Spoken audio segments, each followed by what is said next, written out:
Okay. So most welcome है sir आपका हमारे चैनल योगेंद्र सिंह योगी में। नमस्कार जी। नमस्कार सर। वेल सर, अभी तक ना काफ़ी सारे टॉपिक्स ऑलरेडी हमने कवर किए हुए हैं, बट जैसे कि हमने लास्ट टाइम महाराष्ट्र इलेक्शन पे बात की थी, और उसमें सर एक बहुत ही अजीब सी चीज़ देखने को मिली कि जो वहाँ पे सीएम को सुनिश्चित करना था, जो बनाने थे, उसमें काफ़ी टाइम लगा है, काफ़ी खींचातानी हुई है। तो उस पर आपका क्या ओपिनियन है? हाँ, इसमें टाइम लगा। इसमें असल में कई आयाम हैं।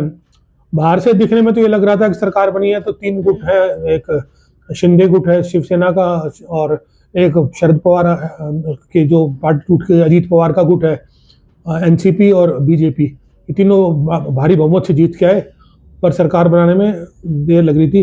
तो इम्प्रेशन ये जा रहा था कि शायद शिंदे जो पहले मुख्यमंत्री थे वो मुख्यमंत्री बनना चाहते हैं, और वो नाराज होकर वहाँ बैठ गए, तो वो उनकी वजह से अड़चन डाल रहे लग रही थी।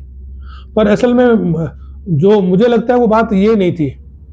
शिंदे तो ठीक है, मुख्यमंत्री उनका बनने का था, पर ये बात मेरे को लग रहा है कि बीजेपी और आरएसएस दोनों की अंदरूनी बात ज्यादा थी, जो टाइम लगा। क्योंकि बीजेपी में जितने लोग देवेंद्र फडणवीस को चीफ मिनिस्टर बनाना चाहते थे, उतने ही लोग बीजेपी में ऐसे भी हैं तो इसको सीएम पद का पे नहीं देखना चाहते, फडणवीस को नहीं बनाना चाहते थे। और मुझे तो लगता है कि उन्हीं लोगों की शय पे वो शिंदे जो है जानबूझ के उस शिंदे को मोहरा बना के ये दिखा रहे थे कि शायद इसको ना बनाना पड़े। और वो बनाना पड़े ना, उसका कारण क्या है कि बीजेपी में जो है, जैसे मध्य प्रदेश में, राजस्थान में, छत्तीसगढ़ में जिस तरह वसुंधरा का नहीं बनाया, शिवराज चौहान को नहीं बनाया, सब नए चेहरे लाए, तो कोई आगे चुनौती ना बने। तो उसमें मुझे तो लगता है अमित शाह जो ग्रुप है वो नहीं चाहता कि कोई नया लीडर उभरे। तो वो नहीं चाहते थे कि बीजेपी में कोई नई चुनौती आए, तो वो फडणवीस को शायद नहीं बनाना चाहते थे। उसमें देर हुई, और उसमें क्या हुआ कि पर मुझे लगता है कि आरएसएस फडणवीस के पीछे खड़ी हो गई, और आरएसएस आखिर में आरएसएस का हावी रही, और आरएसएस की मर्जी से ये फडणवीस बने हैं।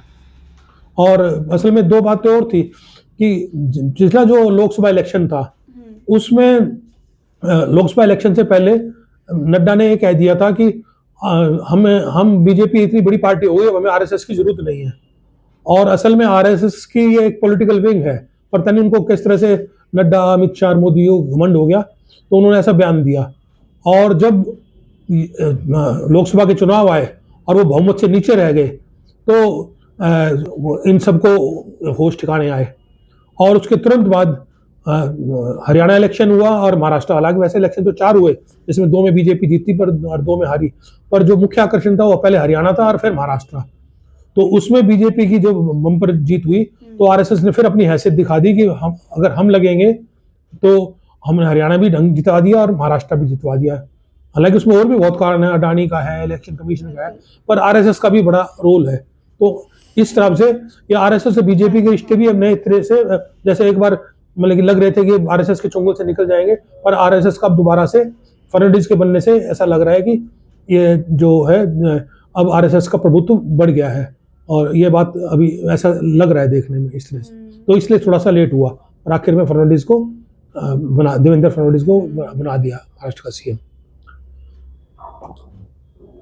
बिल्कुल।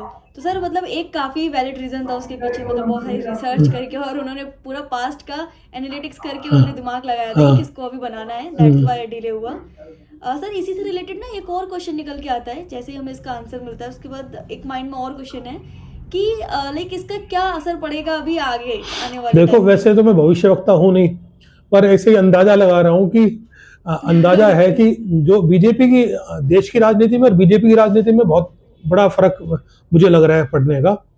और उसमें जो मैंने जैसे बताया था आरएसएस और बीजेपी के रिश्तों का भी इसमें पता चलेगा कि आगे उनके रिश्ते कैसे रहते हैं। तो एक महत्वपूर्ण अभी एक बीजेपी का राष्ट्रीय अध्यक्ष चुनना जाना है, उससे भी बहुत स्पष्ट हो जाएगा कि आरएसएस का बना है कि मोदी बीजेपी का बना है या दोनों के समझौते का बना है।